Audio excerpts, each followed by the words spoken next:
കൊച്ചി വാർത്താ ചാനലിലേക്ക് സ്വാഗതം. നിപ്പ ബാധയുടെ ജീവിക്കുന്ന രക്തസാക്ഷിയായി കോമാവസ്ഥയിൽ കഴിയുന്ന ആരോഗ്യ പ്രവർത്തകൻ മംഗലാപുരം സ്വദേശിയായ ടിറ്റോ തോമസ് ആണ് നിപ്പയ്ക്ക് ശേഷമുള്ള ലേറ്റന്റ് എൻസഫലൈറ്റിസ് ബാധിച്ച് 8 മാസമായി കോഴിക്കോട്ടെ സ്വകാര്യ ആശുപത്രിയിൽ ചലനമറ്റ് കിടക്കുന്നത്.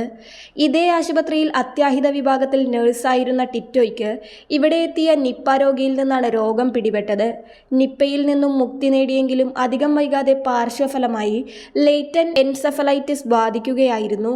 ഇപ്പോൾ തൊണ്ടയിൽ ഘടിപ്പിച്ച ട്യൂബിലൂടെയാണ് ഈ 24 വയസ്സുകാരൻ ശ്വാസോച്ഛ്വാസം നിലനിർത്തുന്നത്. ഇതുവരെ കണ്ണു തുറന്നിട്ടുമില്ല. മംഗലാപുരം മർദാല സ്വദേശിയായ ടിറ്റോ ജോസഫ് നഴ്സിംഗ് പഠനം കഴിഞ്ഞ് 2023 ഏപ്രിൽ 23-നാണ് കോഴിക്കോട്ടെ സ്വകാര്യ ആശുപത്രിയിൽ നഴ്സായി എത്തുന്നത്.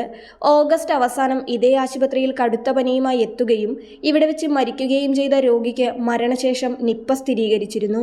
ഇതേ രോഗിയെ പരിചരിക്കുന്നതിനിടെയാണ് ടിറ്റോയ്ക്ക് രോഗബാധയുണ്ടായത്.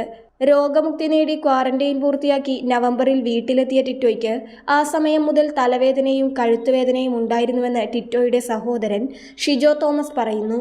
അന്ന് തലവേദന അത്ര കാര്യമായി എടുത്തില്ല. വീണ്ടും ജോലിയിൽ പ്രവേശിച്ച ടിറ്റോയ്ക്ക് ഡിസംബറിൽ ശക്തമായ തലവേദന അനുഭവപ്പെട്ടതിനെ തുടർന്ന് പൂനെ വൈറോളജി ഇൻസ്റ്റിറ്റ്യൂട്ടിൽ നടത്തിയ പരിശോധനയിലാണ് ലേറ്റന്റ് എൻസഫലൈറ്റിസ് ബാധിച്ചതായി കണ്ടെത്തിയത്.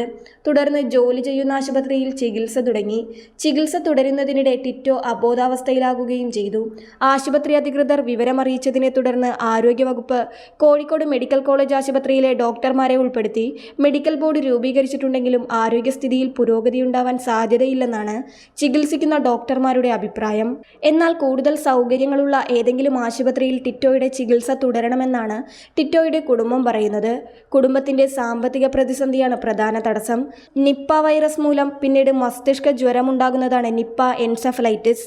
ഇത് രോഗബാധിതനെ അബോധാവസ്ഥയിലേക്ക് നയിക്കുകയും അപസ്മാരത്തിനും കോമയ്ക്കും കാരണമാവുകയും ചെയ്യും. ലക്ഷണങ്ങൾക്കനുസരിച്ചുള്ള ചികിത്സയാണ് നിപ്പ എൻസഫലൈറ്റിസിന് നിലവിൽ നൽകി വരുന്നത്.